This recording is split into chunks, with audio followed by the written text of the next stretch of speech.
70 mile স্পিডে গাড়ি চালাচ্ছিলেন, তখন হঠাৎ করে সামনে বনেটটা খুলে যায়, বড় গ্লাসটা একদম চুরচুর হয়ে গিয়েছিল। আমরা যে দামটা চাচ্ছিলাম ওই দামটা তো কেউ দিচ্ছিল না, বরঞ্চ আমাদের আরো সবাই নার্ভাস করে দিচ্ছি। আমার সন্তানকে যেন অপারেশন করতে না হয়, সে যেন সুস্থ হয়ে যায়, নিয়ত করে একটা দান তাৎক্ষণিক করে দিলাম। The baby's too big, they're deciding what to do. Garments factory কিন্তু প্রতিনিয়ত সমস্যা, শিপমেন্ট সমস্যা, মাল রেডি হয় নাই, সীতাকুণ্ডে ট্রাক আটকায় গেল, ফেনীতে ট্রাক আটকায় গেল, তখন আবার সবাই কিন্তু মাটির ব্যাংকে টাকা দিচ্ছে।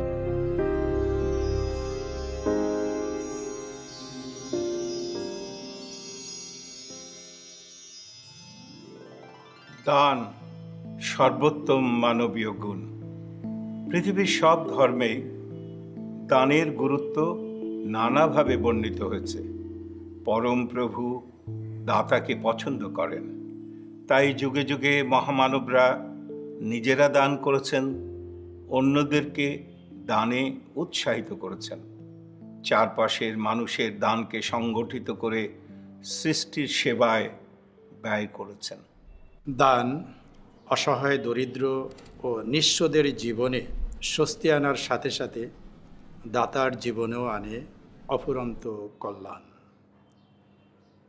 পবিত্র কোরআনে পাকের সূরা বাকারার 261 নম্বর আয়াতে আল্লাহ রাব্বুল আলামিন বলেন, বিসমিল্লাহির রহমানির রহিম, মাসালুল্লাযীনা ইউনফিকুনা আমওয়ালাহুম ফি সাবিলিল্লাহি কামাসালি হাব্বাতিন আম্বাতাত সাবআ সানাবিলা ফি কুল্লি সুমবুলাতিন মিআতু হাব্বা ওয়াল্লাহু ইউদাইফু লিমান ইয়াশা ওয়াল্লাহু ওয়াসিউন আলিম।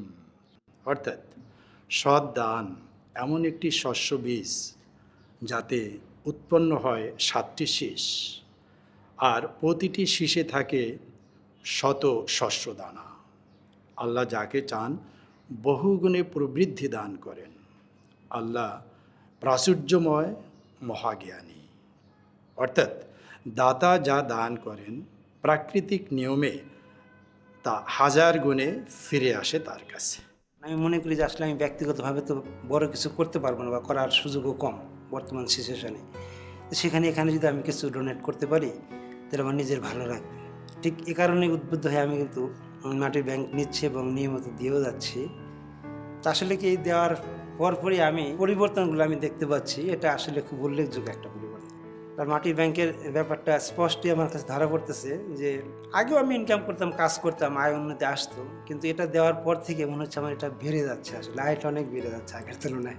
পূর্ব কাজীপাড়া মিরপুরে আমার একটা জমি ছিল, তাই হঠাৎ আমাদের একটু পারিবারিক সমস্যার জন্যে আমি তখন বললাম আমার হাজব্যান্ডকে যে জমিটা সেল করে আমাদের সমস্যাটা সমাধান করি।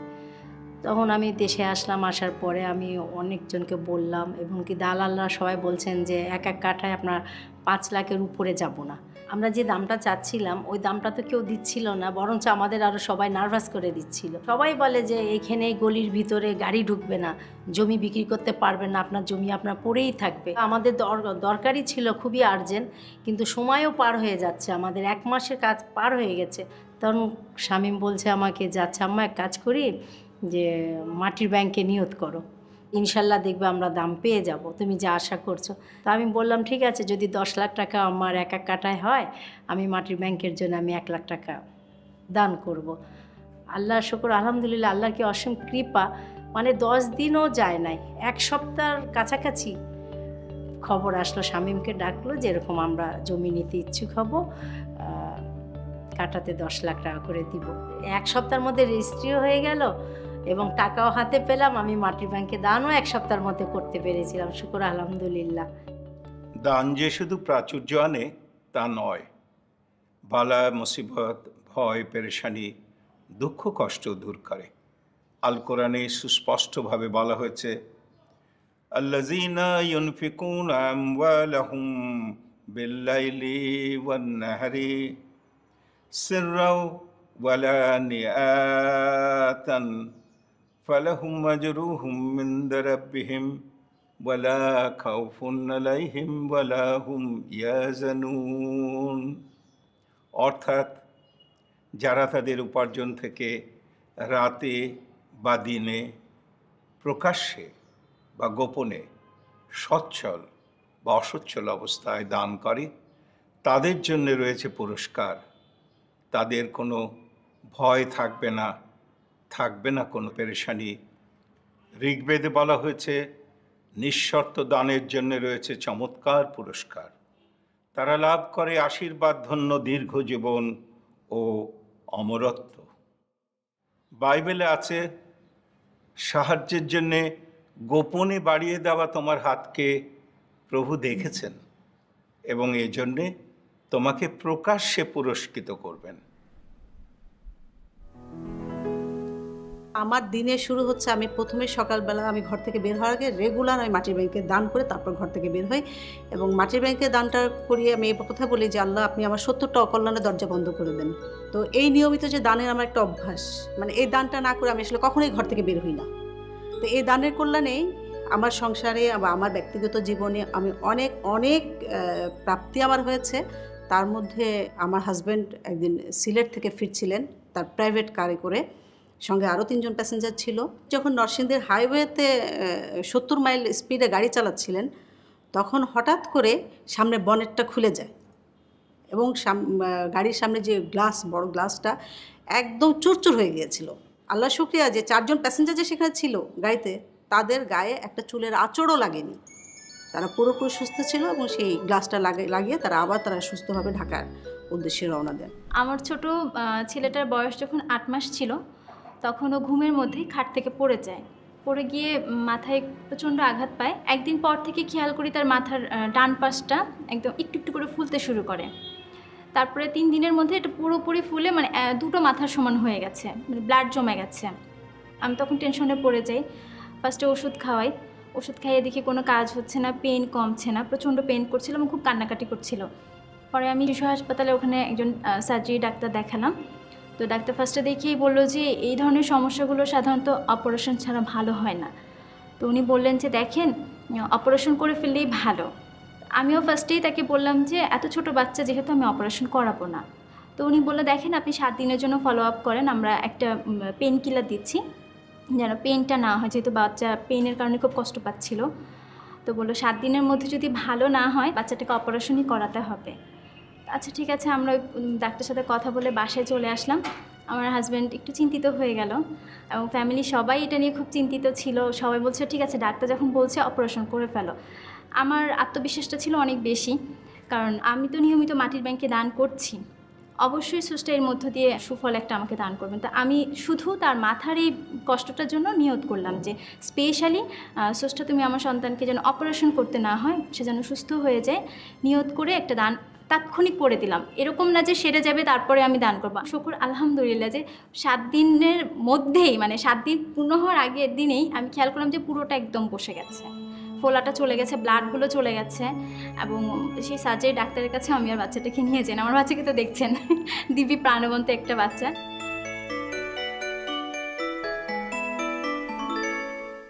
দান উপার্জনকে শুদ্ধ করে, পাপ মোচন করে, অন্তরে তৃপ্তি প্রদান করে, দারিদ্র্য মোচন করে, সম্পদে বরকত আনে, ভয় ভীতি টেনশন পেরেশানি দূর করে, বালা মুসিবত ও রোগ ব্যাধি দূর করে। আমাদের মাটির ব্যাংকটা আমাদের ফ্যাক্টরিতে যেমনভাবে আছে, সব প্রোডাকশন এবং অ্যাডমিনিস্ট্রেশন তাদের কাছে মাটির ব্যাংক রাখা আছে।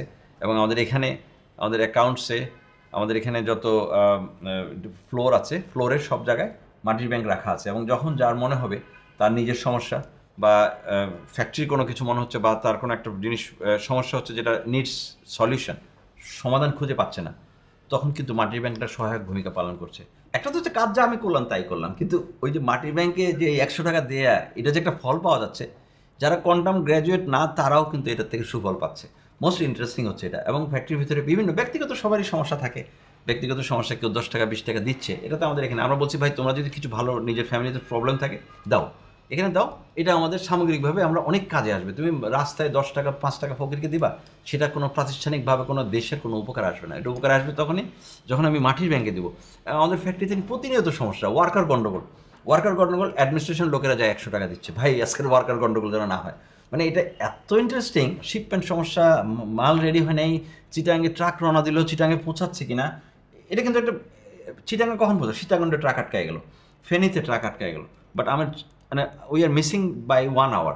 তখন আমরা সবাই কিন্তু মাটির ব্যাংকে টাকা দিচ্ছি, 500 টাকা দিচ্ছি, আজকে শিপমেন্ট চিটাগাং পোর্টে পৌঁছতে হবে, পৌঁছে যাচ্ছে, শিপমেন্ট চিটাগাং পোর্টে পৌঁছে যাচ্ছে, দেরি হয়ে গেল, 2 ঘন্টা দেরি, নেবে না, ইটস ক্যান্সেল, আমি মালটা এয়ারে পাঠাবো, আমার হিউজ লস। মাটির ব্যাংকে টাকা দিলাম, সকালে আসলো স্পেশাল অর্ডার, আজকে 2 ঘন্টা এক্সটেনশন করা হয়েছে। কি যে হচ্ছে আমি জানি না, মানে ইটস আ ম্যাজিক। দানের এই কল্যাণ, এর ভাগিদার হতে পারেন যে কোনো বয়সের, যে কোনো জায়গার, যে কোনো মানুষ, যদি তিনি নিজের কল্যাণ, মানুষের কল্যাণ এবং আল্লাহর সন্তুষ্টির জন্য দান করে থাকেন। During having my second child in 2007, my labor started and I went to the hospital. As I went to the hospital, everything was fine. The pain was gradually started. The doctors came to see me, the midwives, everybody realizes that the baby's too big. They're deciding what to do. From my previous labor, I had a 3rd degree tear. Due to that, the doctors are very worried because the baby's big. Then few minutes later, a consultant comes to me and then she's explaining that she needs to do a cesarean because the baby is too big. The 3rd degree might occur again, which they can't mend it like they did in the beginning. I became very scared. I always wanted 4 children. I said to the consultant, "Oh my God, what's going to happen to me? I wanted 4 children." She laughed and said, "Don't worry, you that doesn't stop you having more children. You can have up to 4 cesareans. Don't worry, your health and your body is more important now." Okay. I still couldn't imagine that I'm going to have a cesarean. Okay, that time, okay, I thought, okay, if that's the case, we have to. My husband, he was next to me and he just there and there, he was thinking he was going to donate some money in the Matir Bank. So he has decided that he will donate a big amount. As they took me to the cesarean room, my husband came out of the room and he contacted our brothers and sisters from Quantum Foundation and said, "I would like to donate that much and please pray for us." As he entered the room, everything was ready. The epidural, the anesthetist was in the room, the baby doctor, my consultant, everybody was about 15 people in the room. And then they got the equipment ready. When I looked at the equipment, oh my God, still I couldn't imagine. And he said to me at that time, my husband was telling me, don't worry, everything will be fine. Just in that time, there was an Indian midwife came in. I never saw her before. As I went in the beginning, I didn't see her. New face, she came in and she said, wait, before we do the cesarean, let me check her. She checked me internally and she sees that the baby is nearly here. So they don't need to do a cesarean.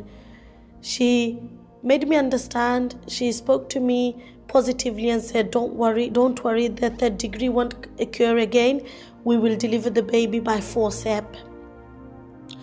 So thankfully, thank Allah and the charity bank that the baby was born, and it was a girl and she was 9.5 pounds.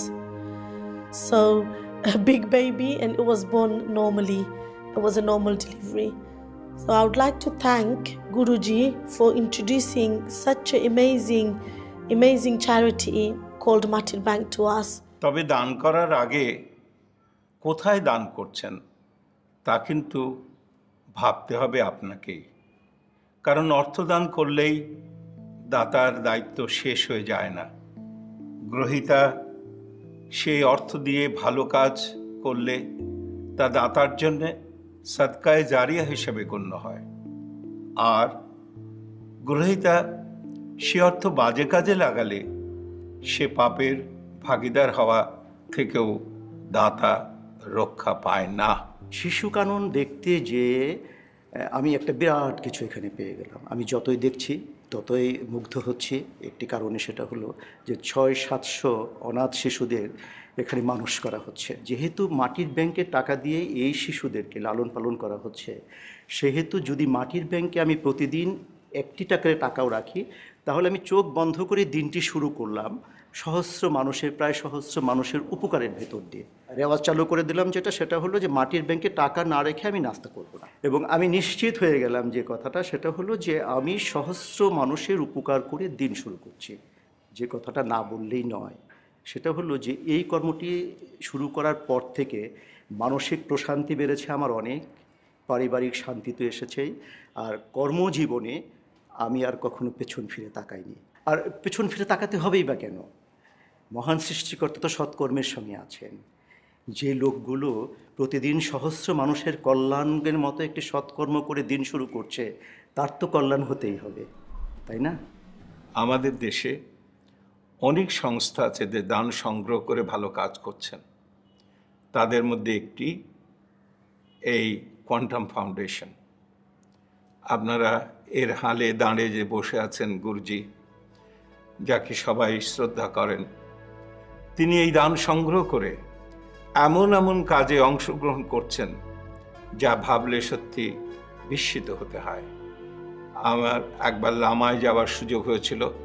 সেখানে গিয়ে দেখেছি যে মানুষ একদিন যারা মাংস খেতে পারতো না, যাদের গায়ে কাপড় চোপড় তেমন থাকতো না, যাদের পরিষ্কার পরিচ্ছন্নতা ছিল না, যারা নিজেদেরকে মানুষের পর্যায়ে কোনোদিন ভাবতে পারতো না, সেই সব দারিদ্র ক্লিষ্ট, অনাহার ক্লিষ্ট, অভুক্ত শিশুকে তিনি তাদেরকে মাঝে দানের মাধ্যমে, শিক্ষার মাধ্যমে তিনি চোখ খুলে দিয়েছেন।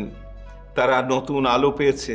তারা এখন জাতীয় বিভিন্ন কার্যক্রমে অংশগ্রহণ করছেন। তিনি তাদের বুঝিয়ে দিয়েছেন, তোমরা সৃষ্টির শ্রেষ্ঠ জীব, অন্যেরা যা পারে তোমরাও তাই পারো করতে। এইরকম একটি প্রতিষ্ঠানে যদি নিয়মিতভাবে দান করেন, সে দান স্রষ্টার কাছে অনেকভাবে অর্থবহ হবে। কোয়ান্টাম মাটির ব্যাংক সৎ দান সংগ্রহের একটি ফলপ্রসূ সংঘবদ্ধ প্রয়াস। কোনো বিদেশি অর্থ সাহায্য বা ঋণ নয়। হাজার হাজার মানুষের এই স্বতঃস্ফূর্ত দান ব্যয় হচ্ছে দেশের বিভিন্ন স্থানে আর্ত মানবতার কল্যাণে।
আপনিও এগিয়ে আসুন, নিয়মিত দান করুন।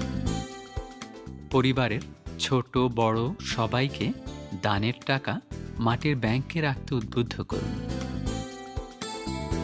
চাকরি লাভের নিয়তে বা আপনার যে কোনো কাজে সাফল্যের জন্যে মানত বা সাদাকার টাকা মাটির ব্যাংকে রাখুন। বিপদ, সমস্যা বা রোগ মুক্তির জন্যে দান করুন।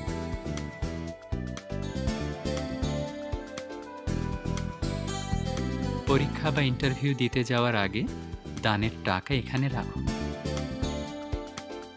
আপনি ভিক্ষুককে যে ভিক্ষা দেন তা তাকে ভিক্ষুক থাকতেই উৎসাহিত করে। তাই এ টাকা মাটির ব্যাংকে রাখুন, যা বড় দুস্থ পুনর্বাসনে কাজে লাগবে। অসুস্থ কাউকে দেখতে গেলে মাটির ব্যাংক নিয়ে যান, যাতে তার সুস্থতা কামনা করে সবাই এতে দান করতে পারেন। আত্মীয়, বন্ধু ও পরিচিতদের মাটির ব্যাংক উপহার দিয়ে এতে দান করতে উদ্বুদ্ধ করুন। ৩-৪ মাস পরে ব্যাংকটি ফাউন্ডেশনে বা নিকটবর্তী সেন্টার শাখা সেলে জমা দিয়ে নতুন ব্যাংক উপহার হিসেবে গ্রহণ করুন।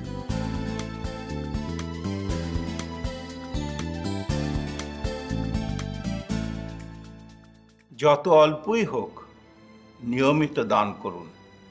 শেষ বিচারের দিনে যখন প্রভু জিজ্ঞেস করবেন সম্পদ কিভাবে ব্যয় করছো, আপনি বলতে পারবেন, হে প্রভু, মানব কল্যাণে বঞ্চিতের সেবায় আমি আমার সম্পদ ব্যয় করেছি। করুণাময়ের করুণায় আপনি ধন্য হবেন।